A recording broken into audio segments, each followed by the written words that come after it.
This is the demo for InDesign Project 4A and 4B, letterhead and business card. Once you've opened InDesign, you'll need to create a new document for your letterhead, which is the first part of your project. It should be 8.5 by 11 or a preset letter.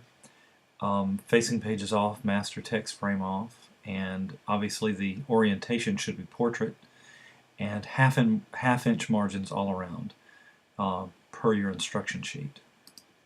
We'll say OK to that. And don't forget to download the graphic that is in this section, the ART205 bus card graphic.jpg. That will be for both the letterhead and the business card. Now, in order to create the text boxes, you do them just as you've done before, except instead of drawing the boxes from margin to margin, we're only going to create smaller boxes. Now, we do need one at the bottom which goes from the left to right margin, and then it is resting on the bottom margin, but it does not have to go as tall as the top. This text box I just created was for your name, so you will need to click center on that. Or you may do right. If you'd like, you could do a right alignment. Then with the move tool, move the text box in, go back to the text tool, click in the box, and now you can enter your name.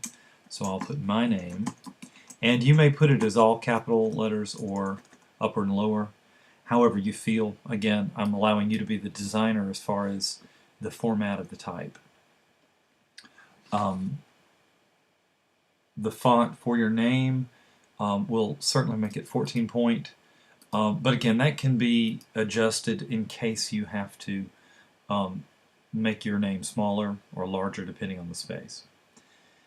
The type at the bottom, I'm going to click and drag from the bottom left corner to create this box. Now I will center this copy and will make it 11-point type.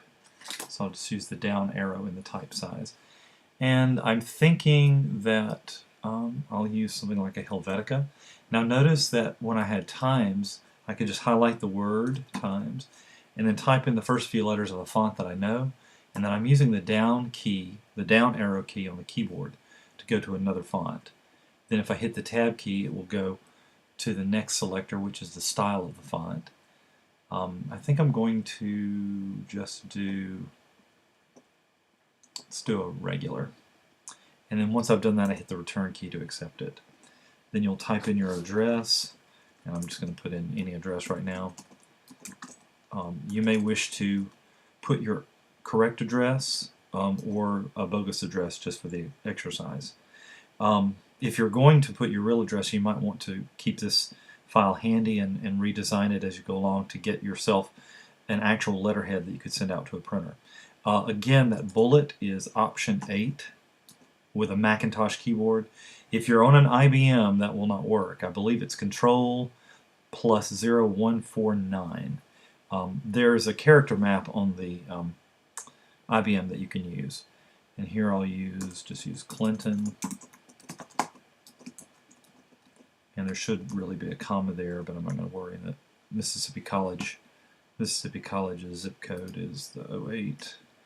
And then you can also put phone number 601-555-1122. And if you'd like, I think I showed you in this last exhibit, go to Object, Text Frame Options, or if you notice, it's Command B. And we can have this, instead of top, we can make it bottom. And so it rests on the bottom margin, which is nice. Let's return our attention to the upper right, and I'm going to draw a frame here, and I will let it extend beyond the margins just a little bit. In this instance, in this exercise, the margins are a rough guide, not an absolute. Usually 3/8 of an inch is sufficient space from the edge of the document when you're not having a bleed where the images go off the edge of the document. If we were, depending on the printer may tell you that he wants more than 3/8. Right now we have a half as per our instructions. Let's go to File, Place, or Command D, and we will go find in our Let's See drive. Again, you'll find this for download on the Moodle site. The graphic for the business card and the letterhead. Again, if you need to, you can go to Object Fitting, fit frame content proportionally, and that fits. Also in your toolbar, you'll notice there is a preview button. This allows you to see your entire document without all the guides showing. Now, lastly, for this exercise, we want to create 2 rules or lines. So go to your line tool, and then we're going to click, hold, and drag. Now, as we do this, hold the Shift key down. If we don't hold the Shift key down, we can move it like this. But by holding the Shift key down, we can create a perfectly horizontal line. And I believe the instructions said to make it 3 points. And then we want to eyedropper the blue from the logo. So notice that we have the eyedropper tool. Click on that. And with the line still selected, let's click right there.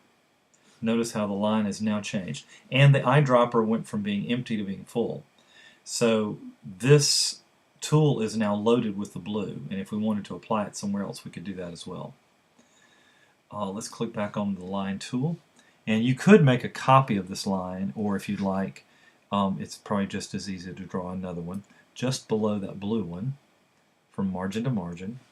At this point, I believe it's going to be 1 point, and then we want to get the brown color. So go back to your eyedropper. Notice that it's empty again.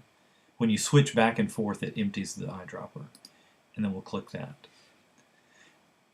Now, if for some reason when you had your line drawn, the fill selector was forward, if you clicked on a color, that would have changed the color selector. Notice how that happened. Now, granted, the line is still brown, but what would have happened is you would have drawn a black line, filled it with the pale blue, but the line would have been black. Let me just show you that. Let's draw a line. Notice how that I have actually a gradient fill on the line, but because the fill selector is forward, if I click on a color, I didn't change the line, I changed the fill. Or the stroke I didn't change, I changed the fill. So let's take that out, bring the stroke selector forward, click off somewhere to clear the eyedropper, and then click again, and notice how it changed it to blue. So be sure when you're changing your line color with the eyedropper that the stroke selector is the one forward. I'm going to delete this line. So now we have this, and if you wish, go to your move tool, or your selection tool, excuse me, and you can use your up and down arrows and the shift key with the select to move that in a more harmonious position. So that's finished for right now. We'll save it. Now if you'd like, you may also create, and again we're going to call this letterhead, and if you would like, you may also put the ID4a on this one. That might be a good habit to have since I'm naming and numbering them like that.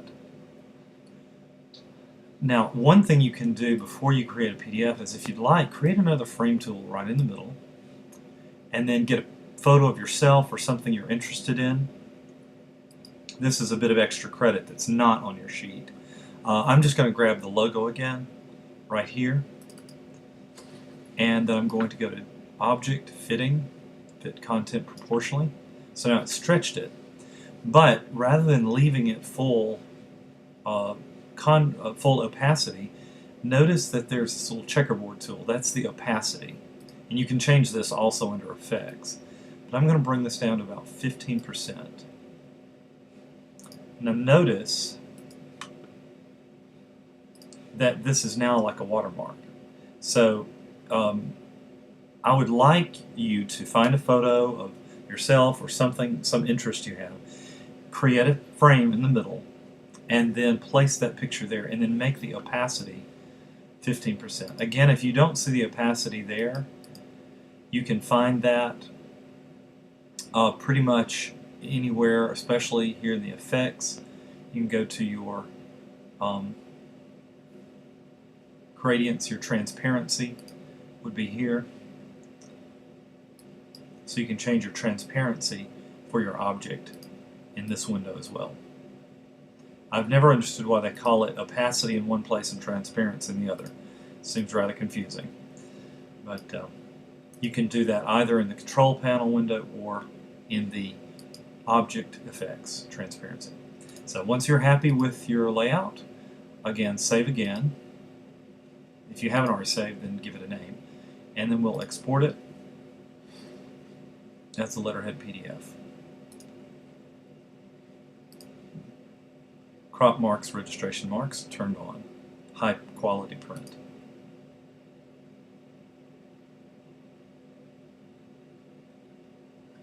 And now the next demonstration will be for the business card ID4b project.